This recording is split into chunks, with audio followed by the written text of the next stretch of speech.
Now, I don't know about you, but I watch a lot of YouTube and I watch a lot of blacksmiths on YouTube.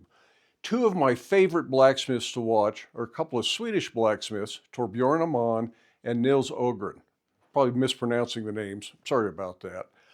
But there's something about the way they do videos and the way they approach the work that has always appealed to me. Just absolutely love watching their stuff. And recently, Nils has come out with a book. He specializes in axe forging, and he now has a beginner's guide to forging axes. This is a wonderful book. I have not read every word of it yet, but I'm about halfway through it. And I'm really impressed with it. Super enjoyable to read about his backstory and how he got into blacksmithing and how he decided to do axes and how he was able to quit the regular job and he can make his living doing this. So this is a great book, especially if you're interested in making axes.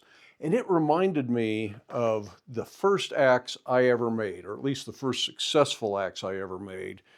And this is a little camp axe, probably weighs about a pound. It's mild steel with a forge welded in steel bit. And I slit the eye with a chisel. And I got a little bit thin right across here. And when I was drifting it, it tore out. So it was essentially a failure. But 35 years ago, I wasn't ready to admit that something that was looking like an axe was going to be a failure. So I took my old Lincoln AC buzz box, one of those red tombstone welders, and I welded this up. And you can still see that it's got a weld bead in there and some ugly grind lines. But that was 35 years ago. This axe is still holding up. I carried it for years when we were doing the rendezvous stuff. This is what split kindling wood for the campfire, and it's split loads and loads of kindling wood. It's what I use for tomahawk throwing competitions at those events. And it has held up fine. It's only the second handle on this thing. And it is still a good practical axe. It is still a favorite for splitting kindling wood.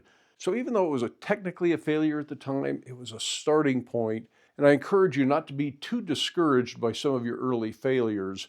Some of them can be saved and they serve as learning lessons later on. And even though I would probably throw away a similar axe now if I tore out the side, I'm not about to get rid of this one. This is a favorite. I'm going to keep using this little axe. But if you are a beginning axe maker and you're hoping to avoid some of the failures that are so common when you don't have good guidance, this book might be the guidance you're looking for. Now, Nils did send me an advance copy, and I really appreciate that, but no money is exchanging hands. If you're interested in the book, there is a link down in the video description. You can order a copy. And over the next few months, I plan to make some more axes. Some of those will be here on Black Bear Forge 2, some simpler axes, little tomahawks, maybe an axe about this size, and anything a little bit more advanced, more unique that takes longer for me to do, I'll put over on the main Black Bear Forge channel. So thanks again, Nils. Thank you for everybody for watching. I hope you have time in your day to get out to your shop. Make something, stay safe, wear your safety glasses. We'll see you for the next video.